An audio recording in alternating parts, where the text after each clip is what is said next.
तो hello guys, मैं Shivam Saini, BTech IIT Kanpur. आज हम पढ़ेंगे यूनिट वेक्टर के बारे में। तो यूनिट वेक्टर वो वेक्टर होता है जिसका मैग्नीट्यूड 1 हो। मैग्नीट्यूड मैग्नीट्यूड 1 हो, उस वेक्टर को हम बोलते हैं यूनिट वेक्टर। फॉर एग्जांपल, ये कोई वेक्टर है जिसकी डायरेक्शन इस तरफ है, लेकिन इसका मैग्नीट्यूड है 2। तो यह यूनिट वेक्टर नहीं होगा क्योंकि इसका मैग्नीट्यूड है 2। सिमिलरली, कोई वेक्टर है जिसकी डायरेक्शन इस तरफ है पर मैग्नीट्यूड है 1, तो यह होगा यूनिट वेक्टर। इसको बोलेंगे हम यूनिट वेक्टर। यूनिट वेक्टर को हम डायरेक्शन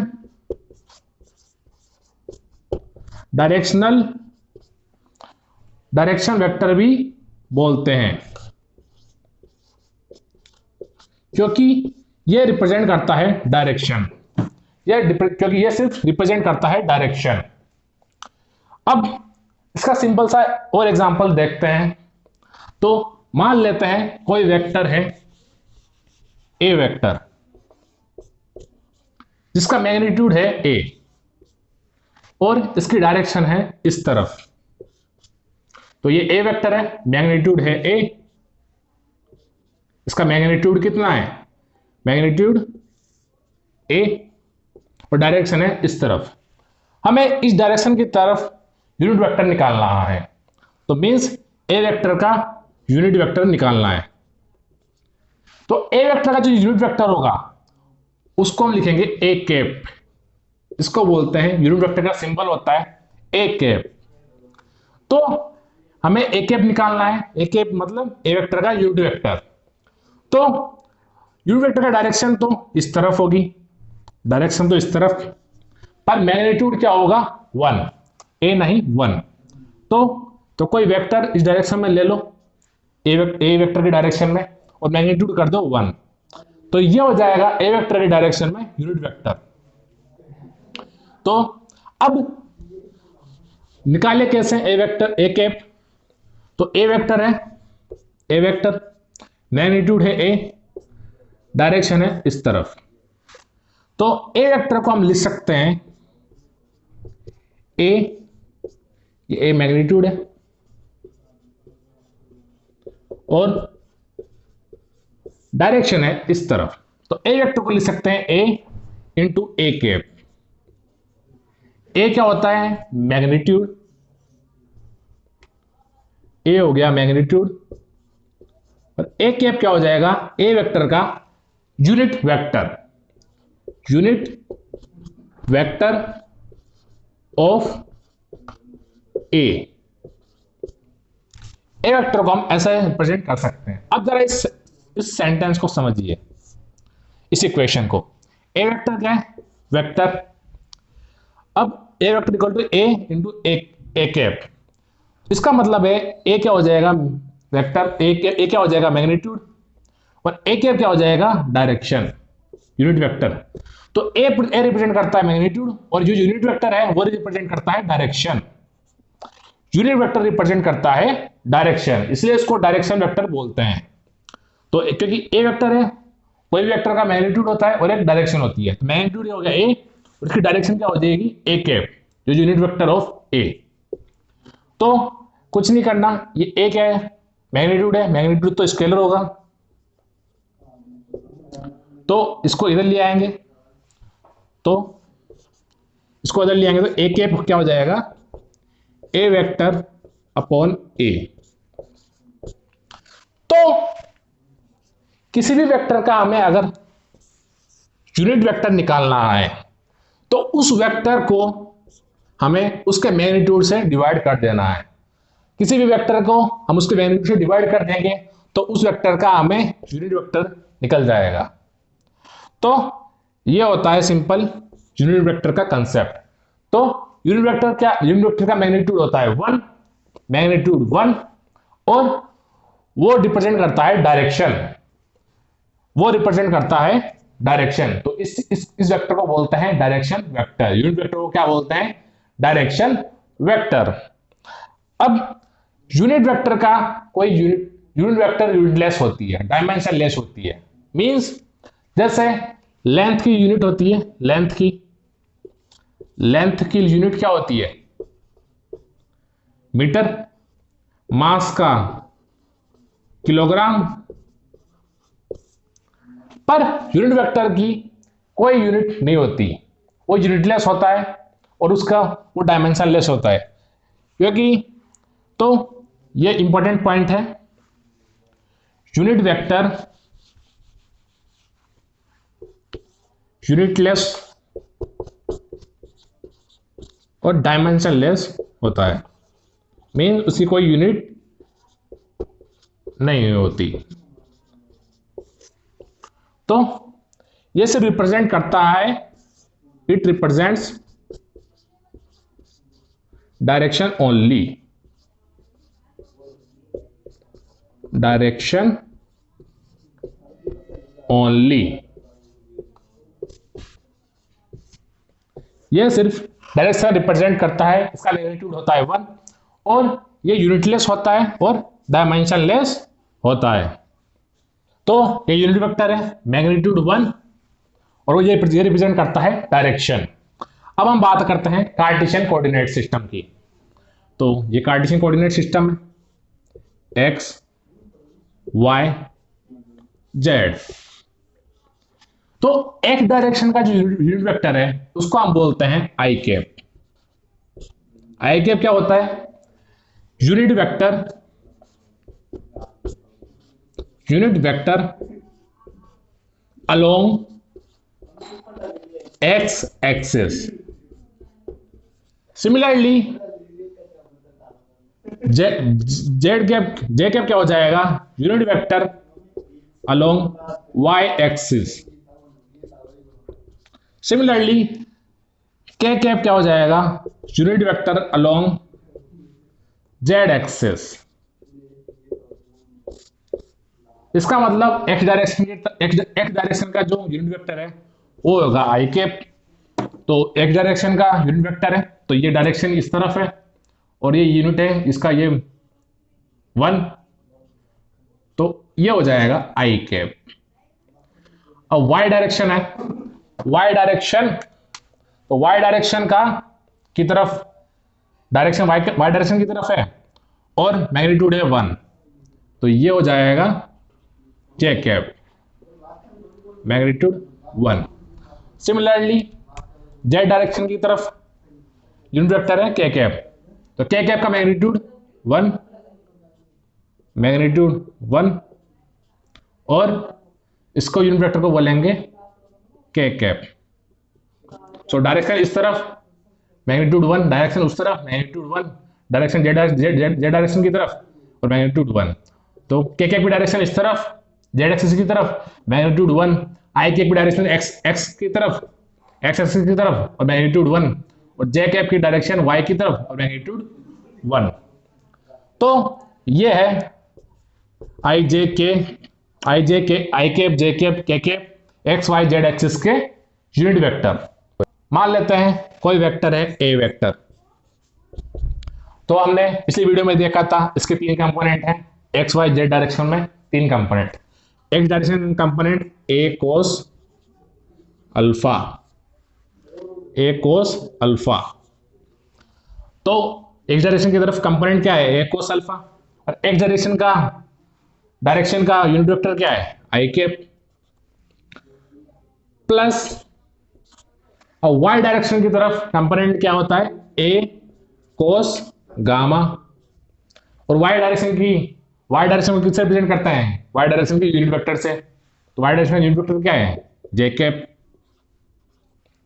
प्लस ए कोस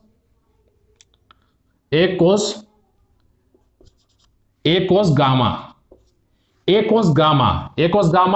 जेड कंपोनेंट है ए वेक्टर का। जेड कंपोनेंट की डायरेक्शन जेड एक्सिस की तरफ डायरेक्शन को रिप्रेजेंट करेगा यूनिट वेक्टर जेड एक्सिस का यूनिट वेक्टर। जेड एक्सिस का यूनिट वेक्टर क्या है? के कैप। तो ये हो गया।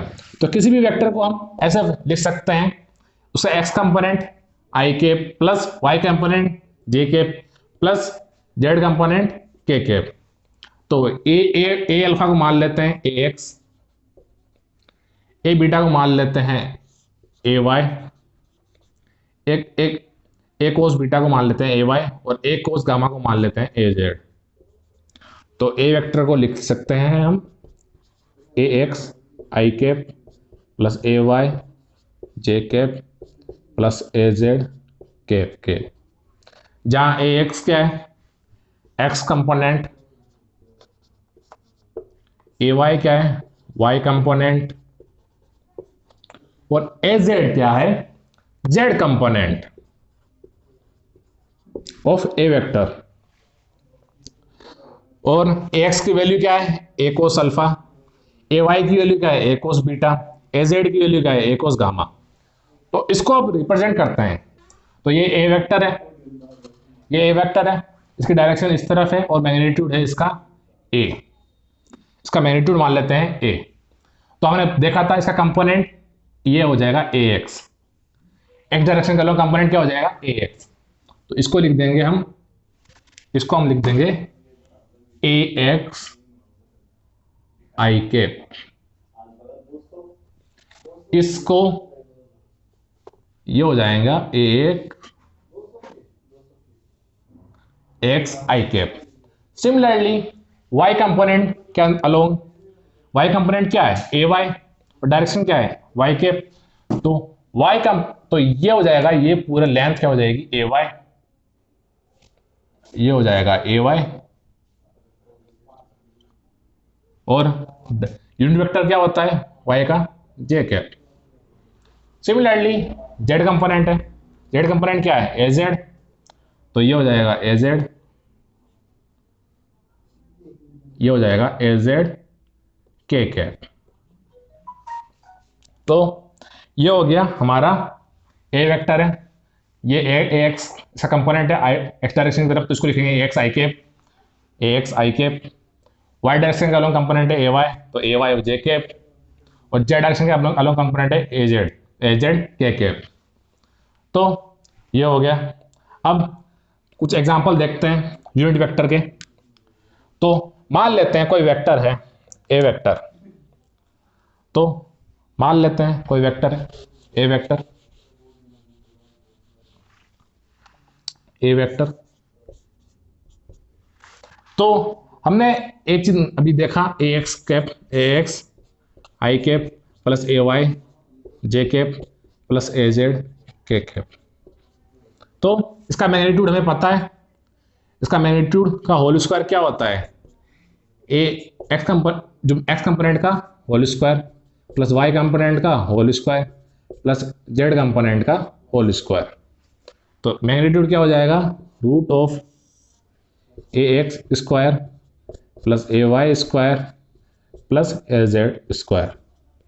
तो मैग्नीट्यूड हो जाएगा ये, और ये डायरेक्शन हो जाएगा, डायरेक्शन ये इस तरफ, ठीक है। A X A Y A Z X Y Z component है। इसका एक सिंपल सा एग्जांपल लेते हैं। तो एग्जांपल के तौर पे मान लेते हैं ए वेक्टर है 2i cap plus 3j cap plus 4k cap. तो x कंपोनेंट क्या हो जाएगा 2, तो ax की वैल्यू क्या हो जाएगी 2, y कंपोनेंट क्या हो जाएगा 3, तो ay की वैल्यू क्या हो जाएगी 3, और az की वैल्यू 4, तो az क्या हो जाएगा 4। अब इसका मैग्नीट्यूड निकालेंगे पहले। तो मैग्नीट्यूड का सिंपल सा फॉर्मूला क्या होता है root of A x square plus A Y square plus A Z square. तो डाल देंगे वैल्यू ए एक्स स्क्वायर मतलब मीन्स 4, 2 का होल स्क्वायर प्लस ए वाई होल स्क्वायर 3 का होल स्क्वायर प्लस ए जेड होल स्क्वायर 4 का होल स्क्वायर। तो ये हो जाएगा 4 प्लस 9 प्लस 16 25, तो रूट 29। तो रूट 29 ए वेक्टर का मैग्नीट्यूड हो गया, ये मैग्नीट्यूड। अब इसका हमें यूनिट वेक्टर निकालना है। मैग्नीट्यूड तो निकल गया, डायरेक्शन तो निकालनी है हमें। कोई कोई भी वेक्टर को रिप्रेजेंट हम किस दो तरीके से करते हैं, मैग्नीट्यूड और डायरेक्शन। तो कुछ नहीं करना इसका, हमने हमने देखा था किसी वेक्टर का अगर हमें अगर यूनिट वेक्टर निकालना हो तो उस वेक्टर को डिवाइड कर दो उसके मैग्नीट्यूड से। तो इसका मैग्नीट्यूड क्या हो जाएगा, √29। तो ए कैप क्या है, ए वेक्टर का यूनिट वेक्टर ऑफ ए। तो ए कैप क्या हो जाएगा, ए वेक्टर है, ए वेक्टर अपॉन ए। तो ए वेक्टर क्या था, 2i cap plus 3j cap plus 4k cap, और इसका मैग्नीट्यूड क्या आएगा, √29। तो ये आंसर है, यही यूनिट वेक्टर है ए कैप। तो ये ए वेक्टर है, इसका मैग्नीट्यूड क्या है, √29, और डायरेक्शन क्या है, ये यूनिट वेक्टर। तो ये हो गया। सिमिलरली एक दूसरा एग्जांपल लेते हैं, दूसरा एग्जांपल लेते हैं। मान लेते हैं बी वेक्टर है, वो है 3i cap plus 4k cap.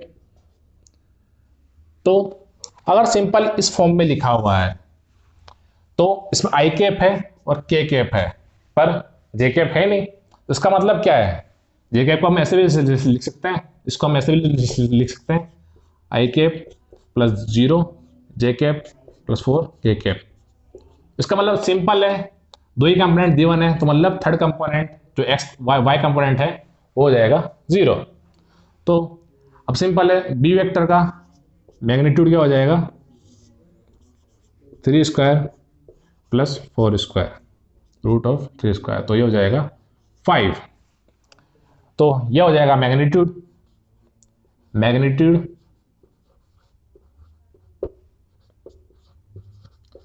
और अब हमें इस वेक्टर को उसके मैग्नीट्यूड से डिवाइड करना है।